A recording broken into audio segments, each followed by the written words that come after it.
Okay, so still just building on that contextual knowledge, a nice little foundation of what the past was like, but interestingly how that past links to our future. So a great philosopher, okay, great philosopher named Aristotle criticized the sophists.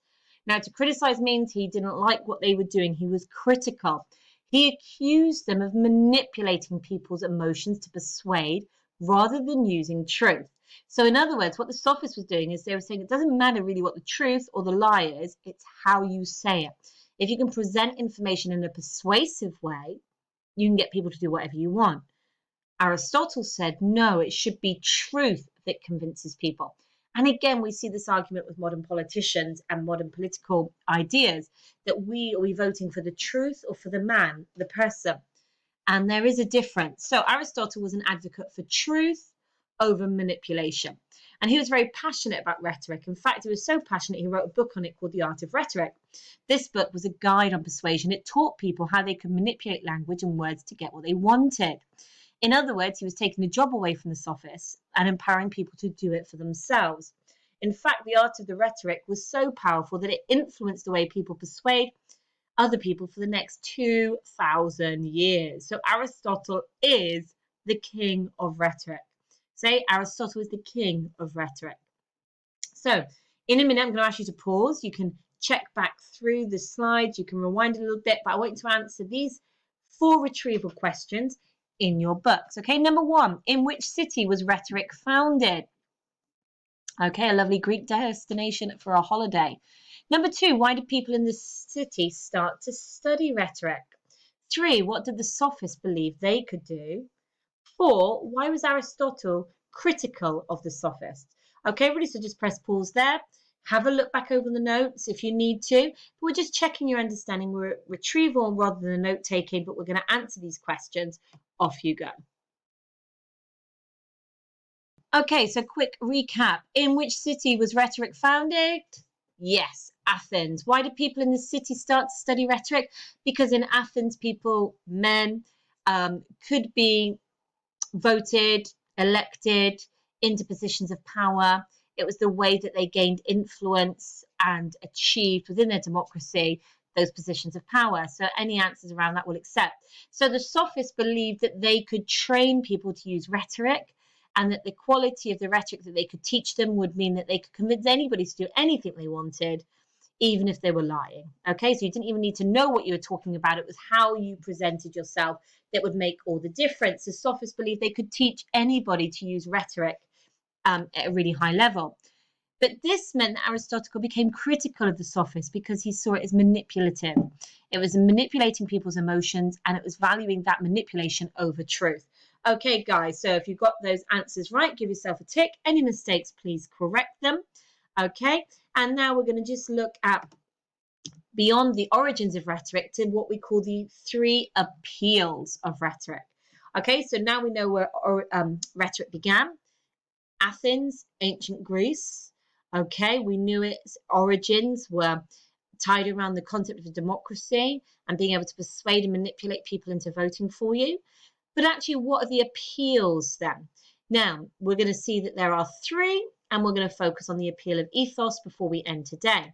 So the Greek philosopher Aristotle, in The Art of Rhetoric, identified the 3 main components of a compelling and persuasive argument. These are collectively known as the Aristotelian triad. Triad meaning 3, that's why we've got 3 appeals. Can you practice saying it out loud? Aristotelian. Aristotelian. Okay, so Aristotelian triad. So here are our 3. Now, actually, I'm going to ask you to pause in a minute and just draw this into your books. Okay, we have down here the ethos appeal. That's your credibility and trust. Now, my credibility is linked to the fact that I'm a professional, that I have a teaching qualification. Your parents trust me because I've been employed. My employers have checked, yada, yada, yada. I'm credible. You can trust me, hopefully. Yeah, that's my ethos appeal. We also appeal to logos, okay? So this is really an appeal to people's minds, to their logic, their reason, and their truth. Okay, so that's where we get the word logical from. So that's what Aristotle was really promoting, his belief that truth was greater than emotion. that we should convince people based on the truth of what we offer. We should be able to logically and reasonably persuade, not have to just do it through emotive means. Okay, so as a person, as your teacher, I have certain degrees of credibility and trust that I've established. Okay, there are logical, reasonable, truthful reasons that you can trust me to teach you. Now, the other aspect then of this Aristotelian triad is your pathos, your emotions and your values. Now, really, this is to reflect as well how people believed the human being was made up, that we were made up of our logos, so our thoughts, our mind, but also the value of our emotions and our values. So actually, if you're going to persuade a person, you need to appeal to both the mind and the emotions. Now, when I remember logos, I put my hand to my forehead. That reminds me of my thoughts. They have to be logical, reasonable, and truthful. But then my pathos to my heart, you can appeal to my emotions and values. I cry over dogs in costumes and on those sad kind of like charity adverts, not because logically, reasonably, and truthfully is the advert appealing to me, but my emotions are immediately piqued as soon as I see those puppy dog eyes. Okay, so those are the Aristotelian triads. So write those down for me. Okay, do a copy of that triangle, and then we'll move on. Okay, so we're going to focus in on the little corner of this triangle, the ethos. Okay, ethos is all about the public persona you portray when you're trying to persuade somebody. It's my face. My ethos is my face, how I come across. Do you trust me? Credibility means my credentials. What is the reason that you can trust me? Now, it's interesting when we talk about ethos, because sometimes you just like somebody and you don't know why. Sometimes you trust your doctor because he's your doctor. So we make a distinction to trust people based on their credibility, their professional credentials, versus sometimes we just like the way they sound. We like the way they make us feel. But the public persona is this idea that we can put on a public face when we're trying to persuade somebody. Now, a gentleman called Sam Leaf says, how you present yourself, ordinarily the job of the opening few moments of your address, is the foundation on which all the rest is built. It establishes the connection between speaker and audience, and it steers how that speech will be received. This is where we get lots of these colloquialisms, the importance of the first impression. There used to be this myth, might be a myth, I don't know, that in a job interview, the interviewers made their mind up about you within the first 10 seconds. Okay, and the rest of the interview is either confirming their opinion or challenging it, but they've already decided. We've got this lovely romantic notion, love at first sight. So it's this idea that we do believe that there is a moment of decision making. Your audience has a moment of decision making in the first few moments of your address. Okay, and the rest, and that's the foundation on which all the rest is built. So your audience needs to believe these following things about you: that you are trustworthy. So I'm looking at the person in front of me and I'm already starting to assess, can I trust them? Do they seem trustworthy? Do they seem knowledgeable about the subject? Now, this links to that idea of credibility, my credentials, my professional credentials, how much I know about a subject, my level of expertise. That's going to be a part of my ethos. Do you think I'm genuine? Now, this is an interesting one. We often use this word authentic. We like authentic people. Dominic Cummins, just going to drop him in very briefly to our conversation. People have argued that if he had shown a genuine remorse this week, if he had shown that he cared, that he could admit he'd made a mistake, people wouldn't have got as angry as they did. Okay? We like people that are authentic, that can admit genuinely when they've made a mistake, because it shows that they care about us and our opinion. Okay, so we want people that are trustworthy, that are knowledgeable about the subject, that are genuine, and we care about them and they care about us. But also we do value good people. We want them to be a good person. Perhaps most important of all, you will be seeking to persuade your audience that you are one of them, that your interests and their interests are identical. In other words, that there is a connection between me, the speaker, and you, the audience. Now, really, we want a combination of those four in somebody that we're going to see as credible and trustworthy, but sometimes it can be a little bit off balance. You can have an incredibly knowledgeable person, somebody that knows everything, but we don't think they're good, or they don't seem to care about people, and so they lose our kind of support. They fail to persuade us. Somebody might seem like a really good person, but a little bit dim, or we start to make assumptions about their intelligence. They might lack knowledge, and intelligence, and therefore we don't think they're so good. They kind of go down in our ratings. They're less persuasive. So it's often a combination of these factors: trustworthy knowledge, genuine and a sense of caring for people and being a good person, that win us over. Okay, so how do speakers create a strong ethos then? So those are the things we're looking for, but how do speakers create it? So there are certain things speakers can do that create that strong ethos. Okay, so what are they?